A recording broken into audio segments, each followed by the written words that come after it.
Greetings and welcome to On the Sport News right here on Zimbabwe Daily. My name is Yvonne Muchaka. Here are the stories making the headlines. Treasury to reallocate 2024 national budget resources to grain imports amid drought in the country. Zimbabwe loses billions to corruption. Harare mayor discusses Fidel Castro legacy with Cuban envoy. Government puts mines minister on notice over ZiG currency backing. And now for the stories in detail. The Zimbabwean government has announced plans to reallocate resources from the 2024 national budget to import grain as the country struggles with its worst drought in over 4 decades. Finance Minister Mthuli Ncube announced this while reviewing the monetary policy statement with a joint parliamentary committee.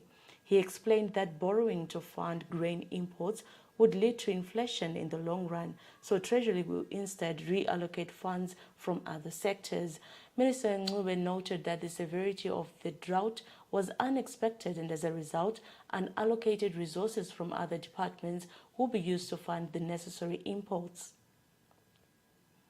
Zimbabwe's Prosecutor General Justice Lois Matanda Moyo says the country is losing over $1.8 billion annually through corruption and illicit financial flows.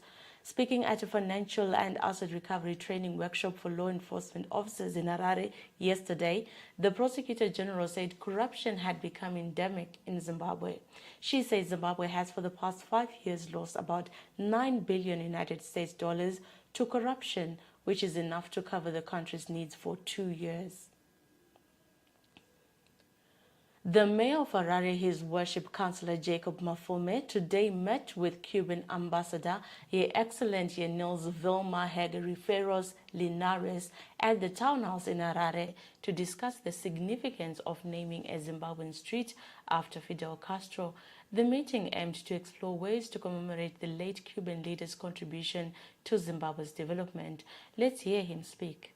Harare was twinned with Havana. Harare itself has got a long relationship with Cuba and Havana, and we cooperated such that one of our streets is named after the liberation hero Fidel Castro. Fidel Castro gave great assistance to Zimbabwe in many fields. Moving on to the mining sector, Zimbabwe's Deputy Mines and Mining Development Minister Bulletin Kambamura and his counterpart Minister Winston Chitando face the possibility of being fired if they fail to provide minerals to back the Zimbabwe gold or ZiG currency. According to Minister Kambamura, the success of the ZiG currency hinges on its mineral backing, and he and his minister will be held accountable if they fail to deliver. This comes after miners were required to pay half of their royalties in the mineral they mine to boost central bank reserves. The ZiG currency was introduced to address the massive depreciation of the Zim dollar, but it's currently struggling against high inflation and dwindling public and private incomes. Zimbabwe's top media houses are taking a stand against digital platforms who they accuse of stealing their content. In a legal notice, Zim-In Publishers, Associated Newspapers of Zimbabwe, Zim Papers and Business Times warned they will take legal action against those breaching copyright laws.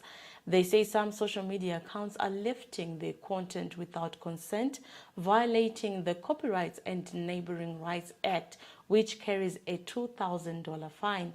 The media houses are fighting to protect their intellectual property and ensure original sources are credited.